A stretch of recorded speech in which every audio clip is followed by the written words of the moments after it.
Okay. So with that, I'm going to kick things off. So, I really appreciate the opportunity to speak to you folks today about, giving you some background on the consumer behavior studies that were funded by Smart Grid Investment Grant. I'm going to give you, my understanding is I've got about an hour, maybe a little less now. And so I'm going to try and get through the presentation in about 40 minutes or so, and leave some time at the end for questions you all may have.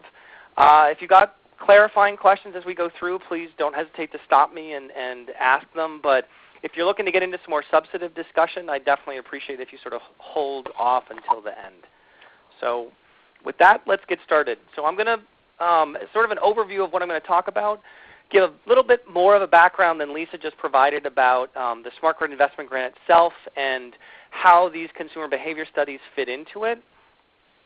Give a little bit of information about the consumer behavior studies themselves, what they looked like, what the different utilities were that participated, and what they were looking to study in each of their respective experiments.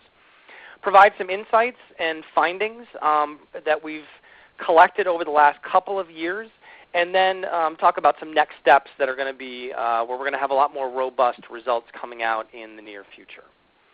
So, as I'm sure most of you know, Smart Grid Investment Grant, the funding opportunity announcement came out in June of 2009 with the goal of really promoting investment and modernization of the grid. And these consumer behavior studies sat within the purview of the advanced metering infrastructure investments. And the funding opportunity announcement that was co-developed, obviously it came out from the Department of Energy, but folks at the Council of Economic Advisors and the Council of Environmental Quality had a very strong hand in getting certain language put into the funding opportunity announcement. And in particular, they had a very explicit interest in looking at and quantifying well what happens when you expose customers to time-differentiated rates, time-based rates that are now enabled by AMI investments. And so they put some very, very explicit language into the FOA that literally stated what the ideal approach would be for utilities that were going to propose conducting consumer behavior studies. First and foremost, they wanted the rates to be highly dynamic and track marginal costs very well. And so what they really wanted, and they explicitly talked about, were real-time pricing and, as a fallback position, critical peak pricing. Second, they wanted experimental designs, not quasi-experimental designs. They wanted real, legitimate experimental designs implemented as parts of these studies. Random assignment of start date. Customers would be mandatorily assigned into the study in terms of whether they'd be getting exposed to treatment or they'd be in the control group, and they couldn't leave once they were assigned. And they wanted an understanding that at the end of the study, everybody in the service territory for that class of customers was going to migrate to this rate design that was being studied. And so there was no escape. This was what the world was going to look like. So let's see what happens when that occurs. They also wanted some longitudinal information and results associated with these studies, because one of the critiques that had been made to that point was a lot of these types of experiments and pilots had been done over 3 months or 6 months. They'd never really been done over a long period of time, and a concern was raised about the persistence of impacts. And so folks really wanted, the folks at DOE, CEA, CEQ really wanted to address that, and so they said these studies need to go for 2 years at least. And then lastly, the utilities had to hand over all of the data they were going to collect, meaning individual customer meter data, survey information they might collect about demographic information or other types of information, as well as timing of recruitment into the study and when people left and why they left, in order for a third-party evaluator to come in and use that data in such a way to answer some questions that likely the utilities wouldn't be as interested in. Well, I think at the time the perception was, as shown on the slide, really a sense that DOE was totally out of touch with the industry and that they were just looking to experiment on ratepayers like aliens. And so what they got back looked nothing like what they thought or what they had asked for. There wasn't a single study that was willing to do real-time pricing. There wasn't a single study that was willing to mandatorily assign customers and not give them a way to leave the study. And not surprisingly, there were lots of reasons that folks gave in their responses to the FOA for why they couldn't do this. And they really sort of fell into two camps. One, look, legislatively we can't do this. It's in the statutes that says we can't expose residential customers to, let's say, RTP. There's at least 2 states that I know of where that's the case. Now in other cases it really was just about support. Policymakers, regulators, stakeholders really didn't support moving customers to RTP or mandatorily exposing them to these types of rates. And so DOE really got an eye-opener. They really needed to understand what value they could get out of what was being proposed. And so they dragged us in at LBL. We've got a fair amount of background in the pricing arena and wanted to sort of work with us and bring us in to try and understand what these utilities were proposing, because it looked so different than the FOA, and really try and understand if this would add value to the industry, if they could answer some interesting questions that industry wanted addressed with the studies themselves. So what they got was 11 utilities that agreed to undertake these studies. They ranged from the small, as Lisa talked about earlier, Marblehead Municipal Utility, a small muni on the coast north shore of Boston, to very large IOUs, Detroit Edison, Oklahoma Gas and Electric. So we've got public power, we've got IOUs, we've got urban, we've got rural. So there's a real smattering and a good representation of the various operating environments and regulatory environments across the country. All 11 utilities were willing to invoke some form of experimental, true experimental design in their study, whether it was a randomized control trial or a randomized encouragement design. I'm not going to get into the details. I'm presuming this working group, I know C-Action has done a ton of work in this area to understand experimentation. So if you need me to explain it more, I'm happy to, but I'm sort of under the impression folks have a pretty good sense of what those mean. And the interesting part here to note is that one utility in particular actually used several different experimental designs. SMUD in particular, SMUD being that one, used both an RCT for certain treatments, a randomized encouragement design for others, and they even used a within subjects for yet still a few more. They had their own reasons for doing it, and we were willing to accept it because they at least had the majority of those experimental cells using and employing true experimental designs. In terms of the recruitment approach that they used, all of them, or like I said before, none of them were willing to do this mandatorily. However, all of them included some form of a voluntary opt-in approach, where customers were either asked to join a generic study or they were asked to join a very specific treatment or accept treatment. Now, 3 utilities also augmented that voluntary opt-in recruitment approach with a default opt-out approach. And this is obviously very important given an interest on the part of DOE and others in government to change default service. And all of the cases where we've talked about and where default service exists, customers always have other options. There's a TOU rate on the books or something else. And so that, these studies are including, at least 3 of them are including an opportunity to test and see what that looks like in an experimental setting. In terms of the rate treatments that were included in the studies, again, as I mentioned earlier, no one was willing to do real-time pricing where the hourly price of electricity reflects the marginal cost of power. The vast majority of studies included some form of critical peak pricing where you didn't really capture, you're unable to capture the diurnal patterns of prices where prices are higher in the middle part of the day than they are in the morning and evening. But they are able to deal with some temporal issues where you've got high price days versus low price days.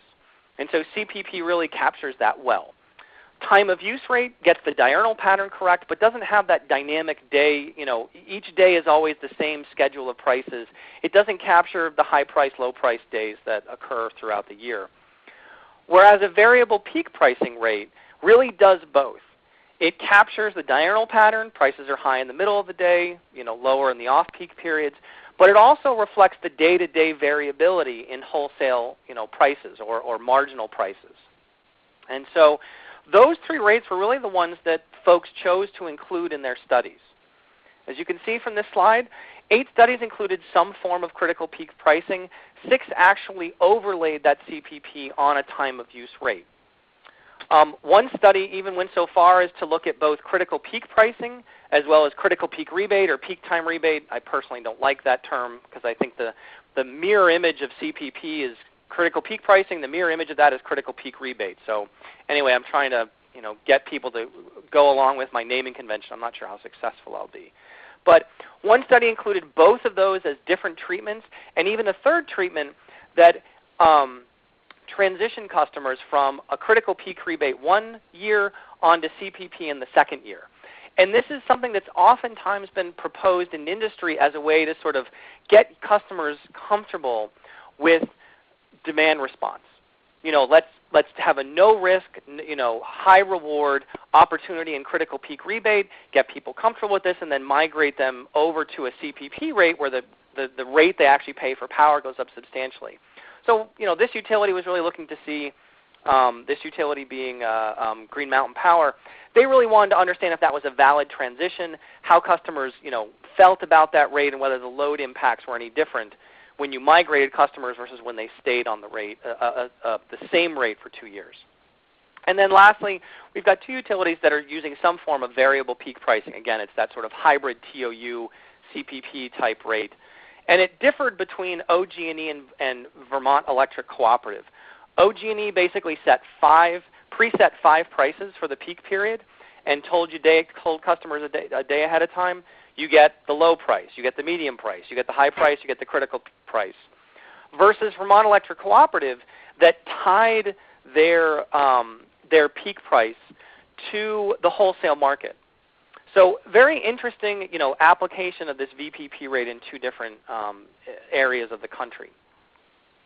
Lastly, as Lisa also mentioned early on, these utilities did include technology in their studies, whether it was in-home displays, programmable communicating thermostats, or even explicit education treatments where education curriculum was actually pushed to participants' cell phones or to their PCs on a daily or a daily basis, and they were basically given trivia questions to try and help them learn about the bulk power system, help them learn about the distribution system, help learn about power delivery and costs and all of these types of things that we all in the industry take for granted, but folks out sort of the average Joe knows nothing about.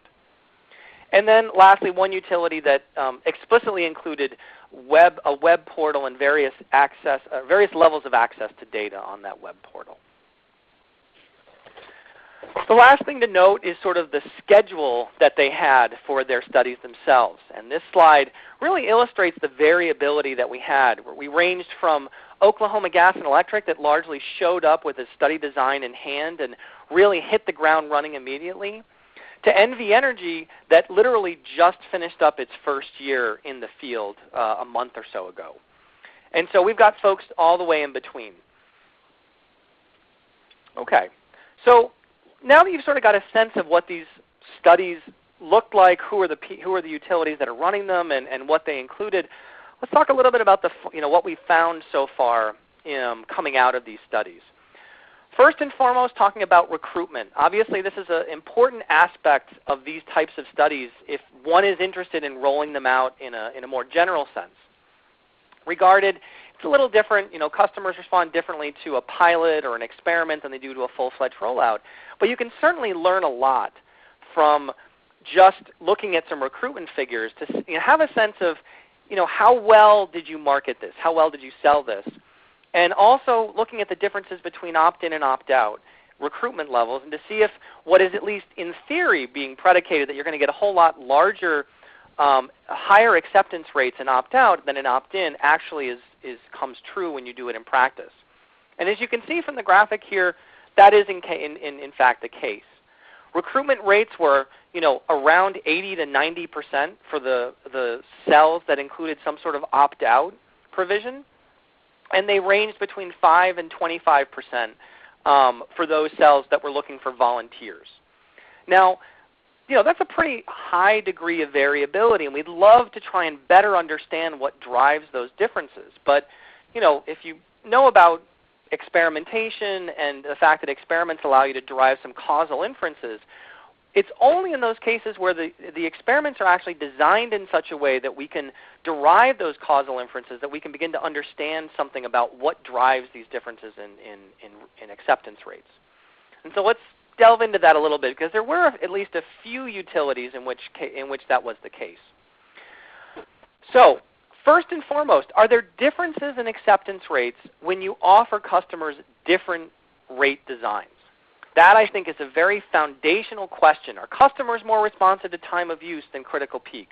Well, when one utility offered these various types of rates, TOU by itself, CPP overlaid on a flat rate, and a combined TOU in an opt-out environment, they found no difference in the response rate, in the acceptance rate, excuse me.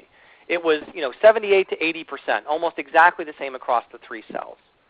When they did it in an opt-in environment where it was just the flat with a critical peak overlay versus the TOU, again, they found almost no difference. It was about 16 to 17% acceptance rates. And so the first thing that you sort of take away from this is, well, what does this mean? Does this mean that customers really don't exhibit a preference for the type of behavioral changes that are required? They're just as willing to undertake very pervasive behavioral changes that a time of use rate requires as they are very infrequent but very large behavioral changes that, let's say, a CPP rate requires. So does this really reflect some sort of equal stated preference for the different rates? Or is what we're seeing just folks who are sort of interested in joining a study? And they don't really care what it is and what they're being offered. It just seems like this might be fun. Let me try this out. The second question that sort of comes to mind is, are these the same sets of customers? When we talk about aggregate recruitment statistics like this, it's very easy to say, oh, all the customers are equally willing to accept a TOU as they are at critical peak pricing, let's say. But what if what we're actually seeing is some self-selection? We're seeing the group of customers who would accept a TOU but wouldn't accept a CPP and vice versa being roughly the same in the population. So there's roughly 17% of the customers who would accept a TOU but maybe not be willing to accept a CPP, and about the same proportion, vice versa, that would be willing to accept CPP and not TOU. We aren't really going to know the answers to these questions until the utilities collect some more information and are able to analyze it. But those are the types of things that just having access to this information begins to get you thinking about. So next, let's talk about some of the load impacts that we saw in the different utilities that have so far actually done the evaluation work. Like I mentioned, OG&E was the first one out of the gate. They had a study that was already well designed. It used this variable peak pricing with several different preset levels of prices. And they also augmented that with forms of technology that included a programmable communicating thermostat and an IOU. And what they found after going through this for 2 years was that the average peak demand reduction was about 1.3 kilowatts per customer. But if you look at the graphic, you can see that the load impact was clearly most substantial for those customers that had a PCT. Now, this isn't any shock. I mean, you read any study that has been done over the last 10 years that includes a cell with PCT and a cell without a programmable thermostat, and you see almost invariably that piece of control technology substantially increases the load impact. So again, this is not groundbreaking research. This is not rocket science, but it does validate what other studies that came before it have shown. Based on the results of this study, the utility was basically decided that it was going to heavily market this rate to its residential class of customers, to the point that it set a goal of 20% participation by December of 2014. Now, in order to achieve that goal, what they felt they needed to do was to offer free PCTs to customers, both as like I said, as a tool for getting people to join the rate, but they also illustrated they could also justify doing it, justifying the cost of it, because the benefit they got out of those PCTs was so large. The utility would install it, they would maintain it, they would fix it, whatever. The utility would take complete responsibility for it. As of last summer, the last statistic I have from them on customer acceptance, they had already gotten halfway there. They had recruited 70,000 customers. So this is, if DOE's interest was in modernizing the grid and using this as sort of a sandbox to instigate utilities to change things, change their behavior, change the way they do things. This is a good example of a utility that, yes, came in with certainly a penchant for doing this, but definitely the results of the study that they put out and the funds that they got from DOE helped them make this transition towards this type of rate and setting really high recruitment goals. Now, SMUD is another example of a utility that did that. This is the one Lisa mentioned earlier that she was the technical advisory group coordinator on. This utility was very ambitious in its study. It had, as you can see, from the left-hand side, it had lots of different experimental cells, included both opt-in and opt-out, and several different rate designs as well. Here, the results of the load impacts are substantially less than we found in Oklahoma Gas and Electric, but they do find the case when you compare TOU to CPP, that still the CPP impacts were still less than what was seen in OG&E, but in this case, SMUD chose not to pursue control technology. They actually had done some market research and decided in talking to customers that customers in their service territory at least were less inclined and less interested to receive that type of technology, and instead were really interested in information technology, and so that's what they gave them. The acceptance rates were incredibly high in the opt-out cell, greater than 93%. And in the opt-in case, they were still incredibly high relative to what's been seen in other studies and even other full-fledged rollouts.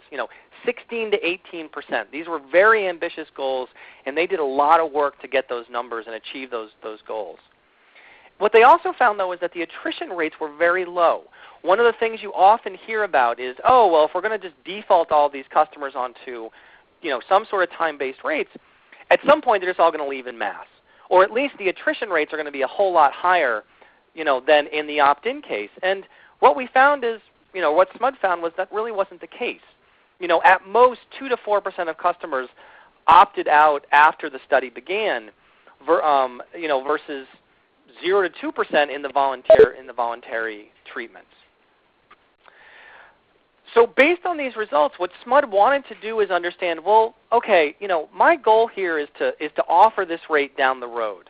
And this is in a small pilot setting. So what if I extended this rate to 100,000 customers, knowing what I now know at least preliminary about load impacts, knowing what I now know about acceptance and attrition rates. And so they went through this exercise and found that in aggregate, the load impact they would get out of an opt-out or a default type rate offering was substantially larger than what would happen if it was in a voluntary setting. And so based on customer satisfaction figures and based on all the research that they did, they actually decided to move ahead with their board and fundamentally change default service rate design. So in 2018, their plan is to move all residential customers away from the existing inclining block rate to a time of use rate. So again, DOE's perspective or DOE's interest in these grants was really to catalyze change, and I think this is a poster child for a utility that where that actually occurred. Now again, SMUD is maybe not the most typical utility across the country. They do a lot of research. They have very positive interactions with their customers. So maybe this isn't the best example, but nonetheless it is one that took the results of this study and fundamentally changed how they were going to design and implement rates for customers. How do you anticipate that those results would be different if instead of having increasing block rates, they would have had a flat rate for residential customers? A good question, and one I really don't know the answer to. One of the things they found in their initial market research was that a lot of customers thought they were on a time-based rate. They didn't really understand the block rate. They just thought the price changed over time. Some of them thought they were on a flat rate. And so I don't know how well folks, the initial understanding of their rate design affected their load response, while on the pilot. I think if anything, the pilot helped better educate them about where they were and also the new rate they were on. But I don't really have a good answer to how the actual block nature of the rate that they were on impacted the load impact estimates that they saw. So the last utility I just want to touch on is Cleveland Electric Illuminating. This is one of the first energy companies. This is a unique experience working with them because they, unlike all of the other utilities, were unwilling to meet either of the two FOA rates that were explicitly identified, critical peak pricing or RTP. And so DOE actually met with their regulators and the utility to try and better understand why nobody was willing to support this. And what it came down to was the regulator said, look, this utility has a rather poor relationship with its customers, and our concern is that if we implement CPP, even in an experimental setting like this for a small subset of customers, there will be backlash. Customers are not going to want to see prices go up, even if it's for 5 or 10 days, a summer, and they happen to get a rate discount on all other hours of the year. That's not going to fly. And we don't even want to test that out because they just have such a lousy relationship with their customers that it's just off the table. And so this was a good lesson for DOE in getting back to an earlier point I made about, the federal government has a very limited role in directing utilities to do things because at the end of the day, it's regulators at the state level and other stakeholders that are going to dictate what they can and can't do. And so, this was a very, like I said, this was a very illustrative example for some folks that I worked with at DOE who didn't quite appreciate that. So this study that they implemented had a critical peak rebate. The cells that it used had different types of technologies of programmable thermostats. One that actually they call utility-controlled PCT, which is really just a traditional PCT. It gets a receipt of an event signal and kicks off a control strategy. They also had what is really more akin to just a programmable thermostat, and that's what they called their customer-controlled one. So this would take receipt of an event notice, but it would not, in fact, kick off any sort of control strategy. It wouldn't reduce the set points on the thermostat. So the customers had to do that. And so as you can see from the graph, not surprisingly, the one that had the automation embedded in the control technology, produced a much larger load response during the CPP event than the one that was just a plain programmable thermostat. This utility, right? So that's the yellow and the red line. This is David Brightwell from the Illinois Commerce Commission again. How were customers chosen for the customer-controlled or the utility-controlled PCT? I believe they were randomly assigned to one of two tracks. You either got a utility-controlled thermostat or you were randomly assigned to the customer-controlled thermostat. And was this an opt-in, I assume? Yes, it was. That's correct. And was there differences in attrition rates depending on which assignment they received? I don't recall First Energy mentioning or the CEIC folks mentioning any noticeable differences in attrition by cell, but that's a good question. Their evaluation report is out and on the web. I'll provide a link to that at the end. But I don't remember them ever mentioning that as a big issue. All right, thank you. So one of the unique aspects of this study, and almost all of them went through this last summer, given how hot a summer we had last year, and unfortunately almost all the results I have listed here are not from last summer, they're from the summer before. So we'll just put that out there. But CEIC ran a bunch of events on multiple days, consecutive days. And in so doing, there's this common concern that there's going to be fatigue, customer fatigue associated with it, and their load impact is going to erode over those consecutive days. And what they found here is that, in point of fact, really wasn't the case. Customers were just as responsive on the first day as they were on the second, as on the third day. Now again, last summer being as hot as it is going to provide lots of instances and opportunities for us to test this and look at this result across almost every single one of the utilities. I think most of them called at least 3 days in a row, and if I recall correctly, one of them actually called 5 days in a row. So again, I think we're going to have a great opportunity to look at this persistence issue in a subsequent analysis. And lastly, what's I think a unique opportunity that we have here in running experiments like this is we have an accurate counterfactual. In an ideal situation, the reason you run these experiments with rigorous experimental designs is you get the true counterfactual. Now that's different, and that should be close to what a baseline would produce. And so what's interesting is that this utility, after their first summer's experience, went out and went to their commission and changed the baseline methodology. I'm assuming in reaction to some differences that they observed between the measured load impacts that the study produced versus the measured load impacts that their baseline calculations produced. Now, to be sure, in any PTR or CPR program, you have a trade-off between simplistic, baseline simplicity that customers can understand and accuracy. And it's just a balancing act. And the utility in this case was really trying to deal with that balancing act as best it could, as are all utilities that are doing these types of rate designs, because almost all of them change those baselines or have changed those baselines over time as they learn more about them and their level of accuracy. The other nice thing that these studies have enabled us to do is not just focus on quantitative information, but also derive a lot of qualitative information.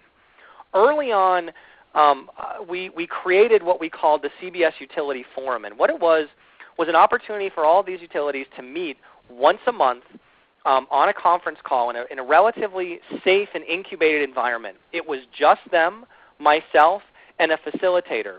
None of us were directly associated with DOE, and so this was an opportunity for them to share their experiences, to talk about their recruitment efforts or their customer engagement efforts or what have you.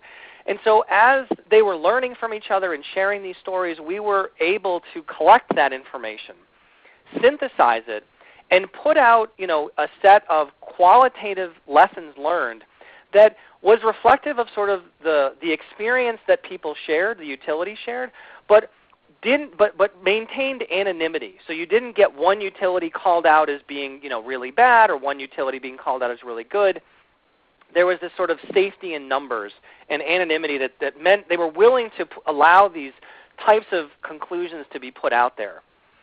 And so I'm going to talk about two of them in particular that we have out on the website, but as you'll see later on, we're actually writing a report that collects a lot of information along these lines. So the first one, this qualitative lesson learned, has to do with the value of test marketing. Again, I think for most of you on the phone, this doesn't come as any great shock that we in the industry, and especially an industry that's predicated on a monopolistic environment, has entities and organizations that aren't used to selling a product. Not in the way that Walmart and Target have to fight for customers. You're the only game in town means you really don't have to market anything. The stuff sells itself.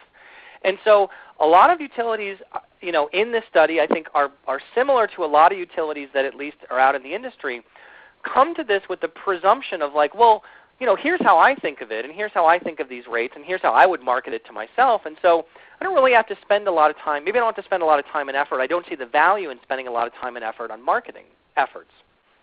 And so utilities showed up believing words like critical and emergency, automation, events. These were all really going to resonate with customers because to all of us, those mean something. Those words, critical events, tell me, oh, there's something happening on the grid and I need to reduce my electricity. And if I'm a social steward, then I'm going to want to join this and I'm going to want to do something in response to this, and this is going to get me to want to join these types of rates. Well, in the instances where utilities actually undertook market research, they did focus groups, they did surveys. What they found was that these words were actually really bad. These were very reactionary words. Customers didn't like them. It didn't make them want to join a rate where that was the message that was being given. Instead, customers really wanted a sense of control over the situation. They wanted a sense of choice about whether they could or could not respond or how they might go about responding. And they wanted a sense of purpose. Why am I doing this? Is it for financial reasons? Is it for environmental stewardship? What have you? And so these utilities really found the value of focus groups and surveys and other tools in test marketing those messages that would best resonate with customers and maximize recruitment efforts relative to costs. The second issue, again, that I don't think comes as a great shock in a monopolistic environment is, everyone's job is customer service. When even in non-utility environments, there's lots of different ranges in how utilities value customer service. So you've got the LL Beans and the LL Beans of the world that basically say, you bought a product from us, we'll take it, no questions asked. We'll fix it, we'll replace it, whatever. Versus a Target that basically, if you don't have a receipt, you get 3 returns a year and that's it. So there is a fair amount of heterogeneity in terms of how different utilities, but also how other companies treat customer service. And in this case, a lot of the utilities didn't quite appreciate the impact customer service could have on recruitment, especially for folks that they didn't think would ever really have an impact. In particular, those folks who were going out and installing technology.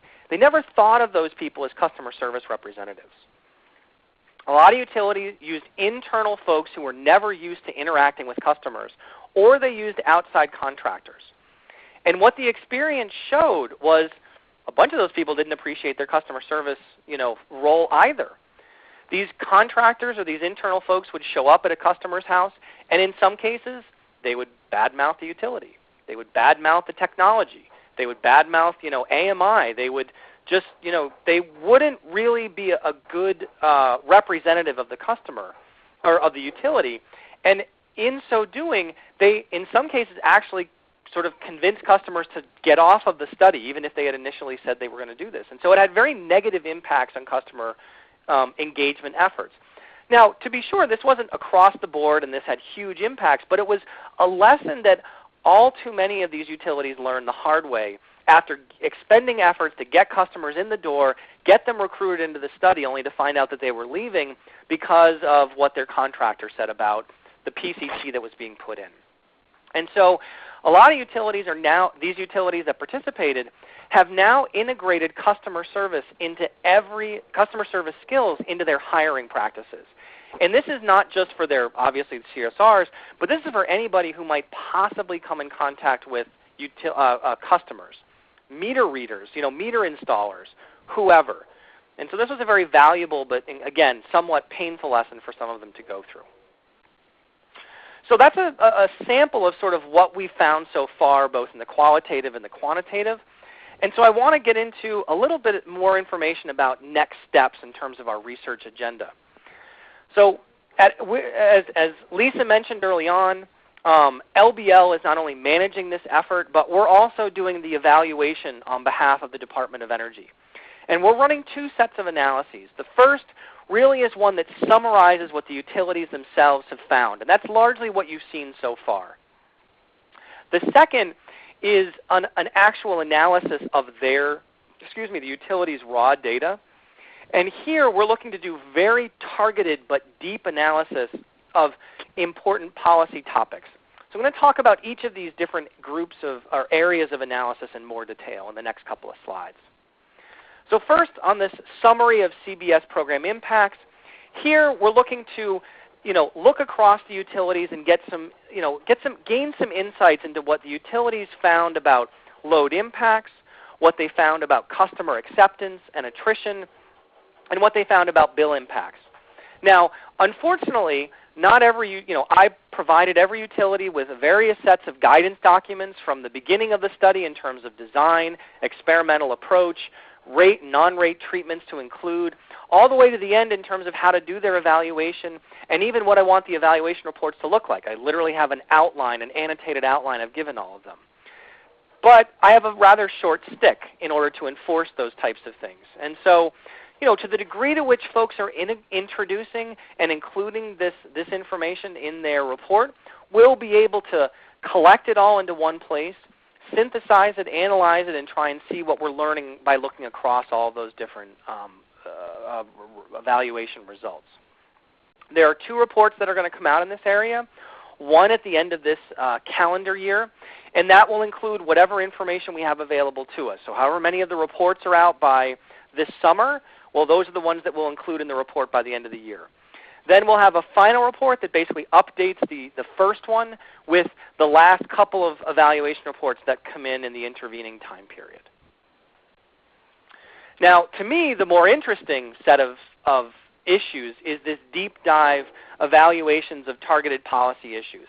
This is the real meaty set of things that we, at least at LBL, are really excited about, because these are the issues that everybody really wants answers to, or maybe not everybody, but these are the types of things that are going to be, I think, a little bit more impactful than the broad-based, high-level assessment of load impacts or acceptance rates. And in particular, we're looking at 5 specific areas at this point. That's what we're funded to do. I'm going to talk about each one of these in a little more detail over the next couple of slides, but to sort of give you a preview, the first one is looking at the effects of time-based rates on vulnerable populations. The second is looking at load impacts in time periods that don't necessarily comport with the rate or the design of the rate. So a CPP is obviously designed to get customers to change their behavior during called events. But what happens on non-event days? Do they change their behavior, and if so, by how much? And understanding that is going to be important. The funding opportunity announcement obviously focused exclusively on experimental design relative to quasi-experimental designs that have oftentimes been employed in other types of similar pilots and experiments. And so understanding, is this really the gold standard, and how much more accurate and how much more precise are the impacts that come out of those true experiments relative to other approaches. We also want to better understand default bias. We want to know what causes or what explains customers to not leave when they're defaulted onto something, but at the same time not volunteer for something when they're given the chance to opt in to a study. And then lastly, like I said earlier, a more qualitative type report that's going to look at utility engagement of consumers, looking at best practices and lessons learned. So let me, in the 3-4 minutes I have left, or that I'd like to sort of set aside because I'm trying to get done within the 40-minute window, let me just talk a little bit about each one in a little more detail. The vulnerable populations one I don't think I really need to go into a lot. This is really looking at elderly and low income, less educated, immigrants, etc., to try and understand, do they behave differently than their counterparts? Are there bill impacts associated with them different? Because this is a key issue for consumer advocates, and they seem, they want answers to these questions before they seem willing to give their support for fundamentally changing retail rate designs. And we have the opportunity to address at least some of the issues and concerns that they've raised over the last several years. In terms of this intertemporal load impacts and spillover effects, like I said, critical peak pricing is a good example where customers, as we're finding in at least a few of the studies, are changing their behavior on non-event days. And understanding that is really important. These spillover benefits are really important to understand for lots of different reasons. Because they can affect detrimentally load forecasting, baseline creations, and even going so far as event dispatch planning activities. And so we really want to try and quantify what happens over a variety of different time periods relative to the rate and the time periods that rate is actually designed to impact. Third, again, is this experimental design is the gold standard. Again, RCTs are really seen academically as the be-all, end-all for program design and evaluation. However, as we found in this experience, and if you talk to any of the utilities that participated, it's hard. It is not easy to design one of these things. It's not really easy to implement it, and it's not easy to maintain it. And so it comes at a cost. And we need to do a trade-off. We need to understand what that trade-off looks like. How much less or how much more precise are the load impact estimates we get out of a true RCT than we get out of, let's say, a within subjects where a customer is their own baseline. That's what we're really hoping to understand with this particular research paper, because it'll help policymakers and utilities understand which type of evaluation approach should I pursue if I'm going to run one of these studies. and also help related fields understand the benefits of using true experimental designs versus other types of approaches. The fourth project that we're looking at doing is this utility engagement of consumers. Again, best practices and lessons learned. Again, using direct interviews with the various utilities as well as collecting information from them over the last 2-3 years in these utility forums. We really want to try and understand better how they're going about engaging customers, what has worked, what hasn't worked, and why. What are some of the things they wish they had done in retrospect? And focusing on 4 different epochs or 4 different periods of time. First being sort of the pre-planning phase. Before you even get the thing off the ground, what kind of engagement activities do we want to get into? Once you get into the study, and people are in the recruitment phase, what kind of engagement are you undertaking there? The third phase is within the study itself. A lot of utilities surveyed customers during the study at different points in time to gauge their impact. They would provide them with either monthly newsletters or things like that to try and keep them engaged and interested in changing their behavior. And then lastly, how do you engage customers at the end of the study? Not just trying to assess what they liked and what they didn't like, but what does this mean on a going forward basis? And so those are the types of issues that we're hoping to address there. And then finally on this consumer bias towards default pricing, again, this is really trying to understand the different reasons that have theoretically been posited for the default bias and why it exists, and try and see if we can tease those out or understand the cases in which those reasons actually exist. Because when and if a utility chooses to change its default service to time-based pricing, this type of research can ideally help channel customers at the outset in the right direction. It can help them make better decisions at the beginning, so that you don't get the case where there's somebody who's on the rate but is really unhappy about it but never leaves. You ideally want to identify that person as early as possible and bring whatever barriers they have down that are keeping them in the rate instead of having them leave when they shouldn't be in there to begin with. So that's really what that research is hopefully going to address. So what do you mean by they shouldn't be in there to begin with? Again, I think that's part of the issue is, if you're going to make it a default, getting the right people to stick with it and getting the other people that it's not good for to opt out. And again, that's part of what that research is hopefully going to begin to address. So that's all that's all I've got. My contact information is here, as well as a web link to all the information that we've got online. So with that, let me open it up to questions.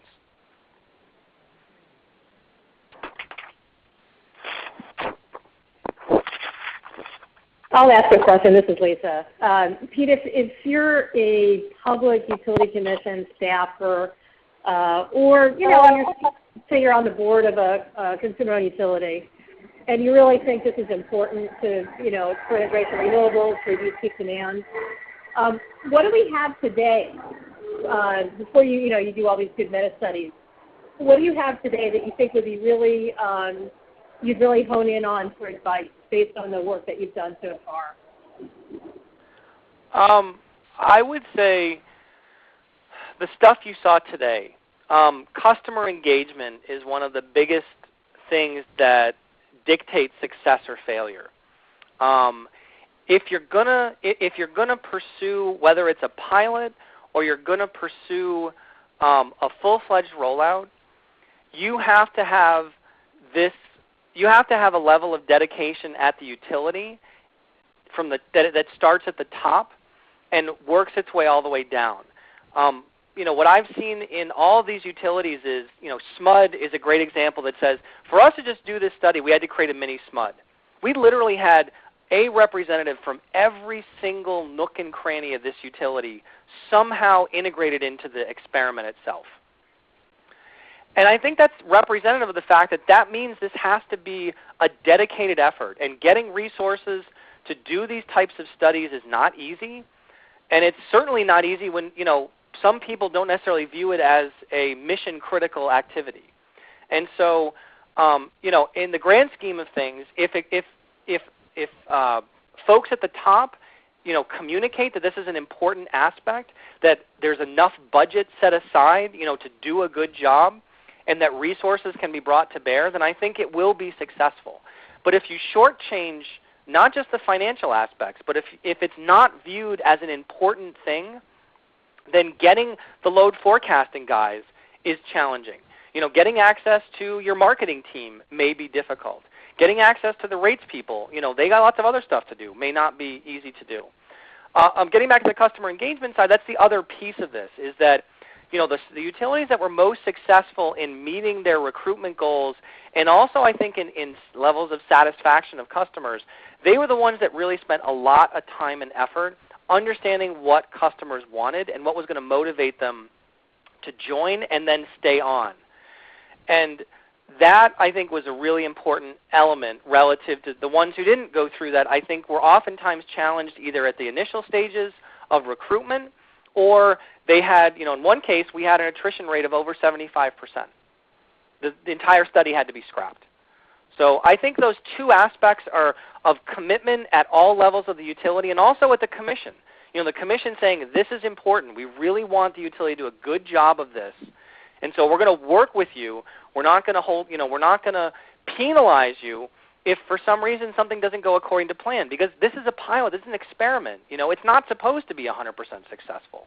You're learning from it about what to do in the next stage. So I think that's the third part, is being willing to accept not necessarily failure, but being willing to accept that not all of your a priori expectations are going to be realized, and that when they aren't realized, that's valuable information as well. That was great feedback. Yep. Hi, Pete. This is Ann Doherty. I have a question as well. Sure. So I'm curious to know, when you're talking about differences in sign-up rates or interest in various rate plans being relatively similar, we're not seeing great differences between groups or significant differences between groups who are opting into, say, CPP and time of use. I'm wondering if you've considered or done any research as to whether or not customers even understand the differences between those rates, meaning could the similarities in opting in really be a function of a lack of understanding of the rate structures themselves? Yeah, that is a great point. And in some respects, one I tried to make earlier in talking about SMUD in response to the gentleman who asked about the block rate and whether that had some impact on the load response. A lot of the utilities found in their initial market research that there was just a very foundational lack of knowledge about the rate design they were on, about the way electricity even works and functions. It's not storable. Price changes over time. All of that just rolls into a very large gap in knowledge. And so, if part of what we're asking people to do in this sort of new smart grid area is to make decisions, we would like to make sure that they make well-informed decisions. Again, getting back to the default service example of, you want people to make the right decision, and you got to enable them to do that and give them enough information. And so I think your point is a very good one, that maybe that does explain exactly the reason why you saw those very similar participation rates regardless of the rate design. Unfortunately for us, since we are basically collecting this information, we don't really have the ability to direct the survey efforts that the utilities undertook, aside from just collecting basic demographic information for sort of that vulnerable population analysis that we're doing. But I'm trying to remember if any of them have attempted to address the types of questions you asked. SMUD may be one. They did a ton of market research up front, but they're one that sort of comes to mind, but there may be some others too that have done that. But again, in our synthesis of this information, that is part of what we're hoping to try and draw out of it, to see if we can, the utilities in the way they report their results, acceptance rates, attrition rates, et cetera, and maybe that will give us an opportunity to say something about this if they write about it. Hi, this is Great, thank you. Peter, that was a great presentation. Kudos. Thank you. So in response or something to Anne's question, the fundamental assumption that we're making is that that people need to know things, need to know the differences, and really understand their utility rates in order to be real participants, thoughtful real participants. But actually the load impacts come whether or not they're doing it because they trust that you're giving them something of value. They trust the people who are sending it, and they don't actually want, because it's a convenience not to have to learn all that stuff. It's kind of hard, so they would trust that. So there's sort of a fundamental assumption in that question that we somehow have failed if people don't really parse the different rates and understand the rate designs. So that's just a comment. It's a challenge to deal with this. But the second thing is, as people, this is called the behavior, research, and I'm wondering if, other than the opt-in, opt-out theory that was tested and you saw stronger, whether any other behavioral theory was contemplated and involved in smaller tests or the larger tests in some explicit way. So aside from surveying customers about what kind of behavioral changes they undertook, did they change the timing of when they used their various types of appliances, or did they go out to dinner, on event days? Is that the kind of behavioral changes you're looking for more information on? Your question is regarded to, or is it something else? Well, that would be interesting. That's their sort of behavioral change responses. But the behavioral change that I was specifically thinking about is the participation one. And whether there were marketing theories that were tested, or whether you got a sense that people were trying to sort of understand the application of behavioral theory and test whether one method, other than opt-in and opt-out, which is one of those theories, or one of those things I'm talking about, Yep. Other than that, were there specific on the front end? And the back end, I think, is also interesting. Okay, I understand your question now.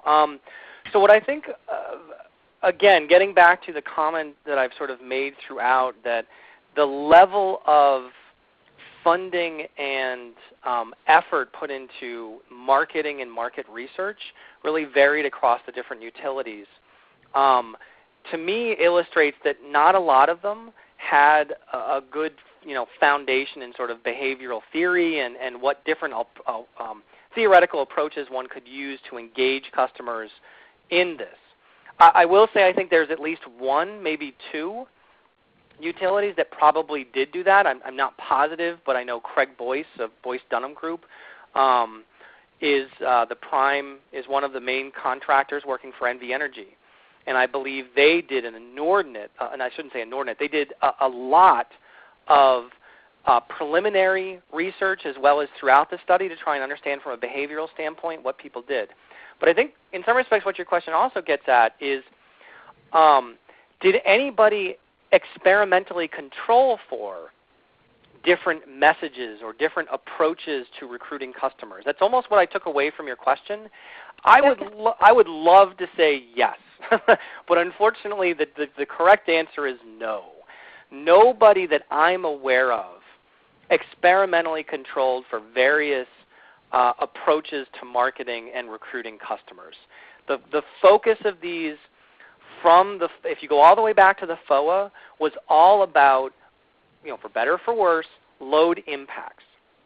And so, that's what that in the end is what we really tried to get the utilities to focus on, is measuring load impacts in an experimental fashion as accurately and precisely and credibly as possible.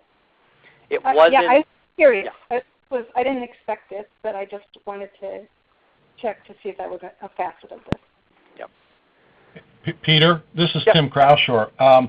Would it be possible to go back to slide 15 to answer a question? Sure.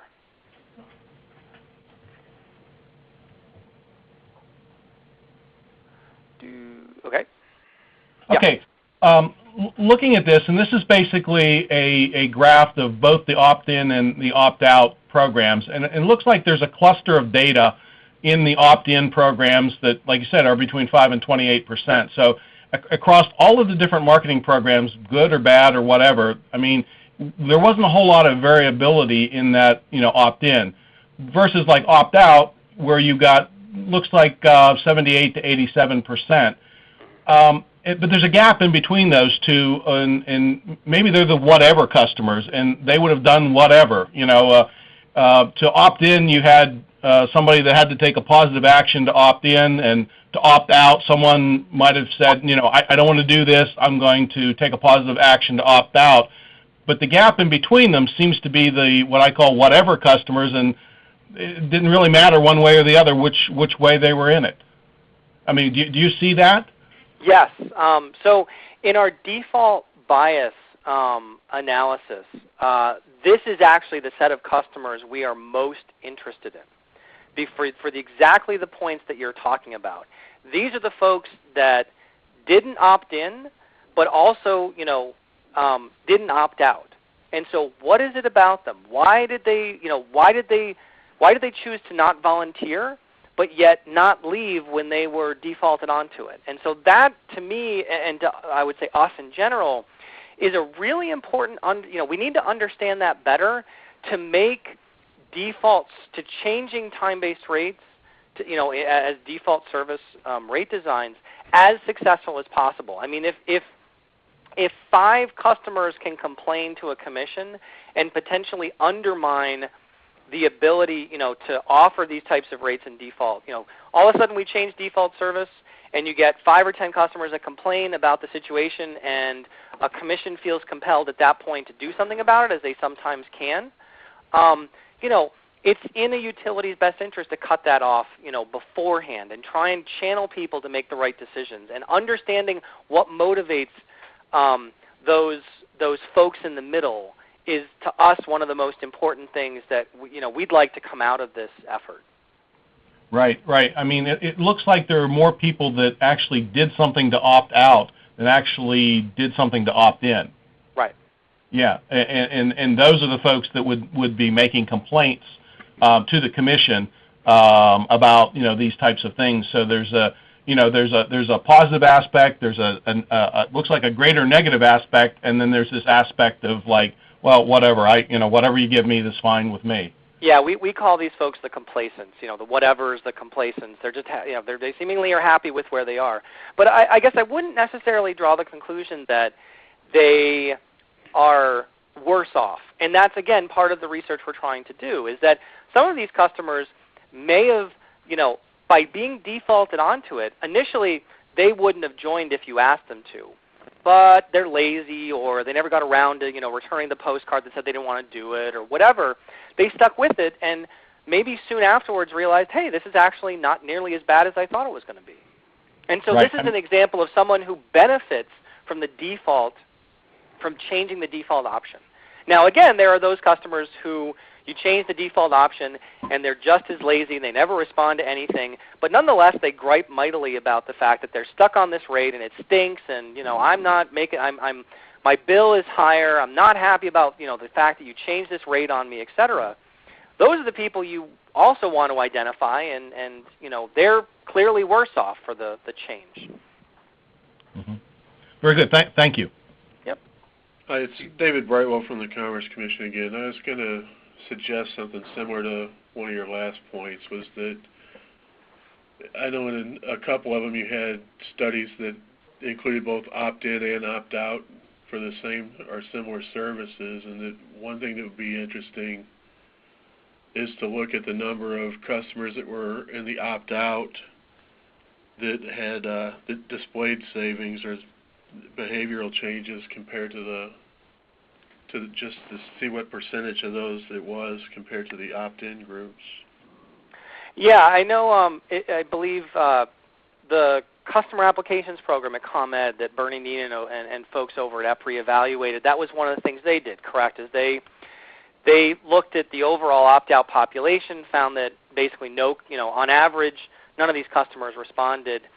When they went out and tried, and attempted to identify the customers that did respond, and then tried to measure the load impact associated with them, it said, lo and behold, look, there is a subset of customers that do respond, but the average response is dragged down by all these folks who don't do anything. And I think that's sort of what you're getting at, correct? Well, to some extent it is.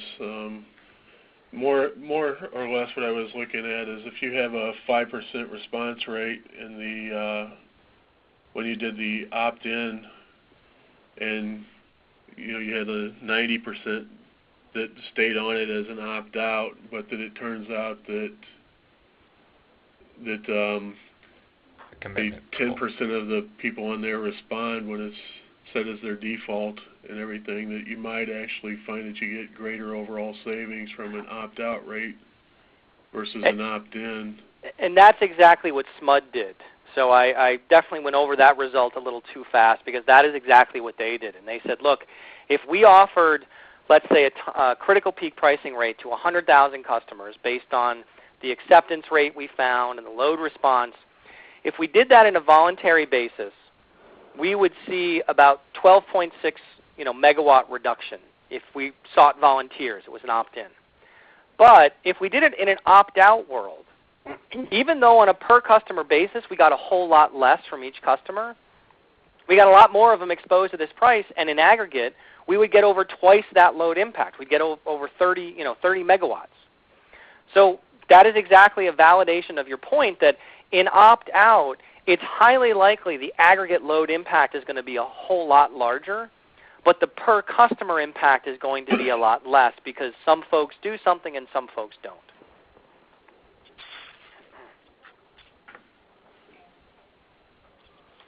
And in your opt-in and opt-out, there were control groups for these then? That is correct, yes. There were valid control groups for both of them. And in the opt-in, I believe they were all randomized control trials. I think in the opt-out case, they were all randomized encouragement designs.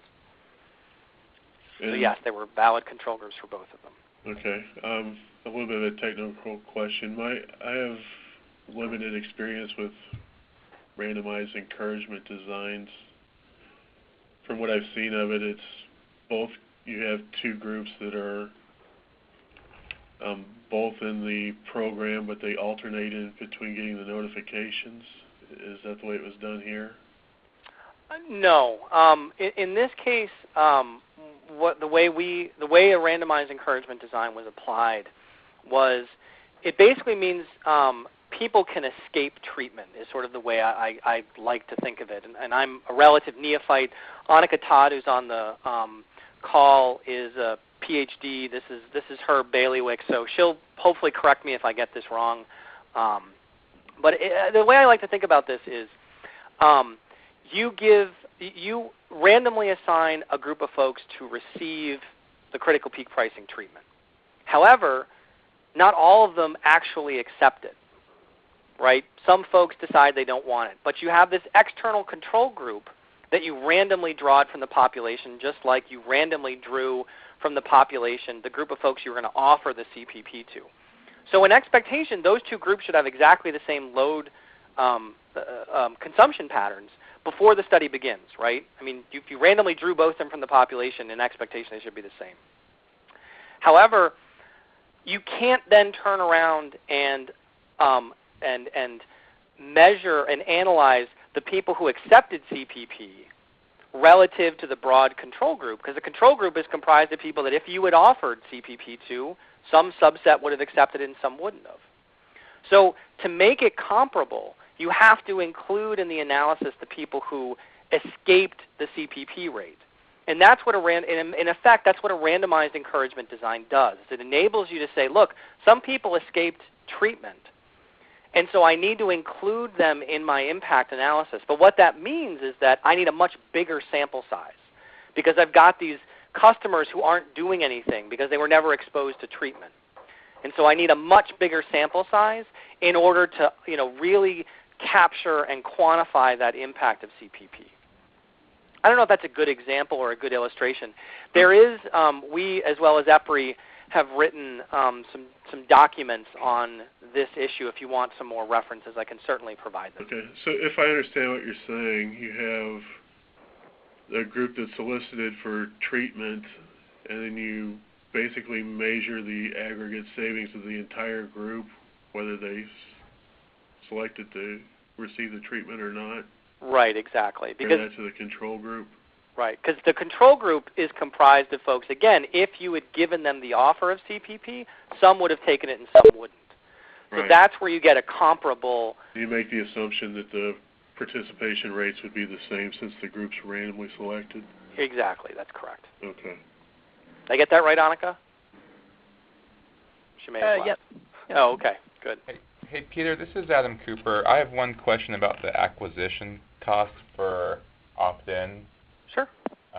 Do you have any information on that, on a per customer, per KW realized energy savings? I wish I did. Yeah, because this is where kind of like the rubber meets the road, right? Well, yes, in the grand scheme of things, yes, it definitely does. But on the other hand, these are pilots. These are experiments. You know, these are not intended to be cost effective. You're putting a tremendous amount of infrastructure in place for the sole purpose of, you know, subscribing, in Marblehead's case, 250 customers to CPP. Oh yeah, yep. You know, so I appreciate the fact that people, you know, always want to get that number and have a sense of how much did it cost per customer. But I'm also constantly, and DOE is just as interested in that figure, and I'm constantly cautioning them about how to interpret that figure, given that this is not a full-fledged rollout. This is for a small subset. Well, that being said, multi-year, you know, enrollment. So is there a learning curve? Are there any scale effects? Again, I don't know of any. The utility, that certainly again was not part of the requirement that the utilities had in their evaluation efforts. And in the reporting to DOE, I don't believe the cost to acquire customers was required either. Okay. And so, you know, if they chose to do that, it would be more likely in regulatory filings with their commissions. Okay, great. I appreciate it. Yep.